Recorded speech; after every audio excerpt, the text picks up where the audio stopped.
Valentine's Day, and my husband Scott and I, recent empty nesters, we're enjoying a romantic date night at home. We'd made a nice dinner, we'd watched a movie, and then, the phone rang, and I glanced at the screen. It was my older daughter, Kira. I didn't want to break the mood, so I let her go to voicemail. A few minutes later, the phone rang again, and it was Kira again. I decided I'd better pick up this time. Hey, Kira, what's going on? Mom, can I come in the house? I'm a little busy right now. What do you need? I need to poop. Okay, out of context, that's a really strange conversation, isn't it? Let me take you back and explain how we got to that point. About 4 years ago, when Kira was 20, she was living at home and working as a restaurant hostess. She typically worked the closing shift, so she'd get home late, and our sleep schedules were kind of different. We didn't see her too much. But Scott and I started to notice some unusual behavior. She was up in her room constantly, and she seemed to be sleeping excessively. Then she was always broke. I had access to her bank account, and when I looked, I noticed several significant withdrawals, sometimes multiple in a day. When I asked her about it, she gave me some vague explanation that didn't really make sense. Then I noticed cash missing from my wallet, and we discovered that she had taken hundreds of dollars worth of gift cards from family members. She'd been caught sneaking out of the house late at night, and she'd become moody, argumentative, even combative. On a few occasions, she was physically violent toward me. When I demanded that she leave the house and she refused, I had to call the sheriff.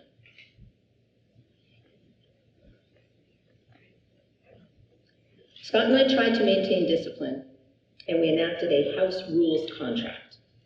We arranged for individual counseling for Kira, and we arranged for some family sessions for ourselves. However, at this point, the irrationality of her actions suggested substance abuse. With a heavy heart, I purchased some in-home drug tests, hoping I wouldn't have to use them. One of the scariest incidents was when Kira disappeared for 3 days. Phone calls went unanswered, text messages were largely ignored, but when there were responses, they were cryptic. When she finally showed up, she was exhausted and looked strung out, so we administered a drug test. She tested positive for cocaine. Per the house rules contract, she was kicked out of the house for a week. It was agonizing having to enforce this contract that we created, and I'm not sure who was more traumatized. This emotional roller coaster went on for months, and finally one weekend, after a heated argument, I demanded that Kira pee in a cup for a drug test. As I waited for the little lines to appear to see what substances might be appearing in her urine, she peered over my shoulder. What does it show? What do you think it's going to show? And that's when the floodgates burst. Kira dissolved into a hysterical mess of tears and admitted that she'd been using drugs for over 2 years. Now she was just trying not to get dope sick, keeping just enough drugs in her system to avoid having severe withdrawal symptoms. She begged for help and agreed to enter a treatment program. I was stunned. I felt blindsided and foolish, like I'd been duped. How had this gone on for so long and gotten so out of control under my own roof? And what kind of a parent was I that I didn't even notice what was happening with my own daughter? Sometimes when you're in the midst of a crisis, you might be slow to understand the big picture. I later learned that statistics show it takes on average 1 to 2 years to notice drug use in someone close to you. Kira, when she's not under the influence of drugs, is smart and funny. She's a talented guitarist, and she's got this charisma that just draws you to her. She can be the life of the party, cracking jokes with her quick wit. And like me, she's not embarrassed to be goofy in public. It would not be unusual to see us boogieing down the aisles of the grocery store, dancing to the piped-in music. Kira using, however, was deceptive and manipulative. She'd look me straight in the eye and lie to my face, gaslighting me so effectively, I started to question myself.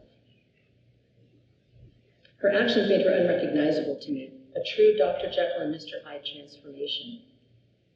Her actions estranged her from her sister, strained the relationship with me and Scott, and trust was shattered. At the time, I wasn't sure if I could ever believe in her again, and it saddened me tremendously. Kira thought the pills that she was buying off the street from her guy were Percocet.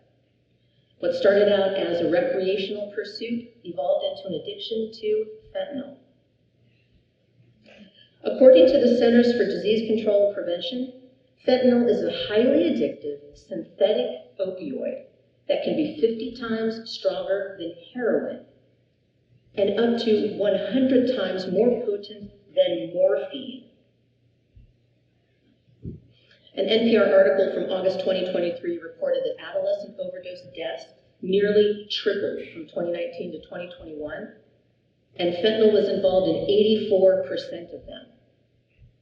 Teens think the prescription pills they're taking, like Valium and Percocet, for pain and relaxation, the pills that they buy from their friends or online, they're actually counterfeit. And they contain deadly doses of fentanyl. 2 milligrams, the equivalent of 2 grains of salt, can kill you. When Kira first entered a treatment program, we were shocked to learn that based on the doses she was taking, the staff said she was lucky to be alive. Scott and I were terrified that Kira would continue to be lucky until she wasn't. We supported Kira with health insurance, and we tried to keep the lines of communication as open as possible. But it became increasingly difficult to support a defiant young adult who refused offers of help. Scott and I found ourselves in an impossible situation. Feeling conflicted, but out of a sense of self-preservation, we had to establish some boundaries, and we adopted a tough love approach. We did not allow her to live in our home. We did not loan or give her money. And we did not allow her to collect her possessions to sell for quick cash, to buy drugs, despite her emphatic denials that she wouldn't do so. What isn't talked about as much is that tough love is tough on those giving it. It's a delicate tightrope walk between helping and enabling. Thankfully, Scott and I were united in our philosophy, but often it was challenging to be able to distinguish between the two.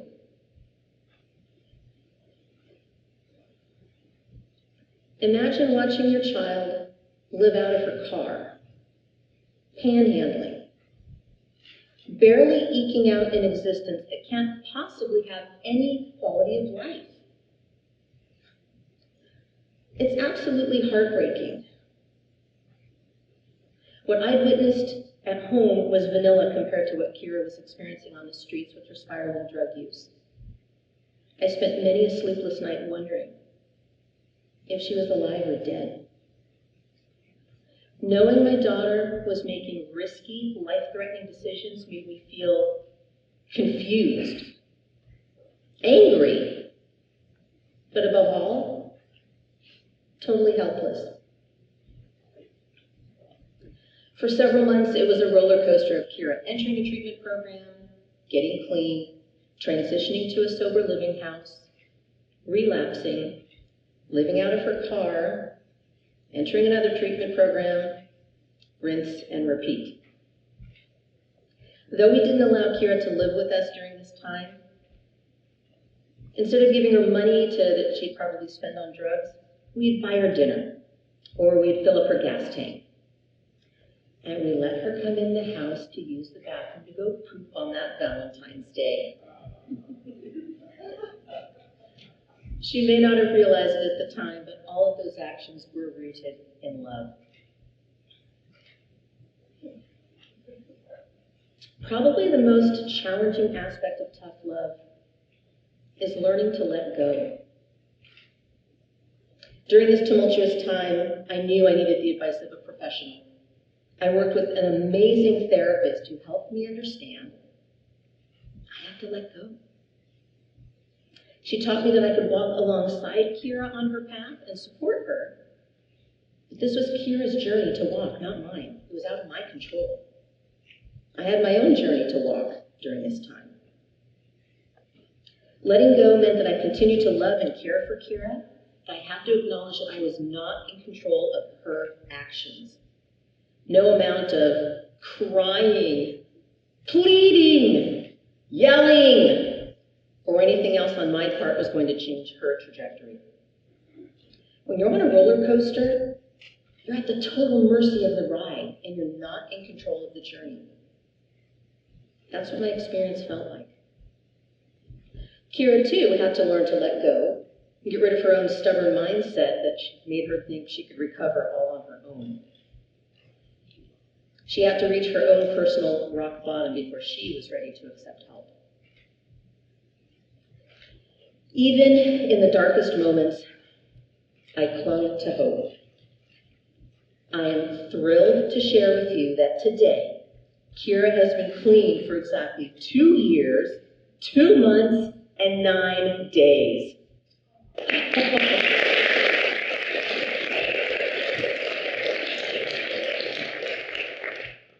I am beyond grateful.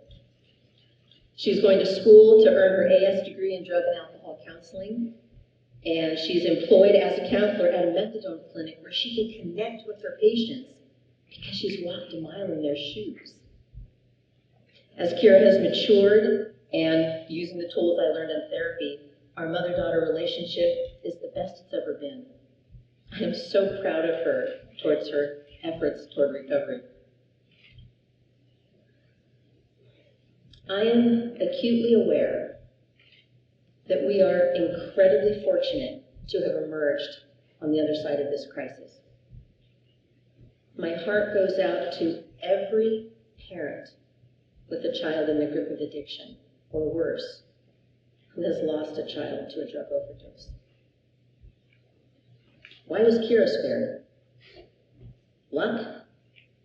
To help others? God or a higher power? It's impossible to know. But here are some of the lessons that I learned along the way. As a parent, stand firm in your convictions. There is no roadmap to navigating the addiction of a loved one, and you're going to have doubts. Lead with love, do your best, and be forgiving of yourself. I also learned to separate the person from their actions. Some of you may be familiar with a book called The 4 Agreements by Don Miguel Ruiz.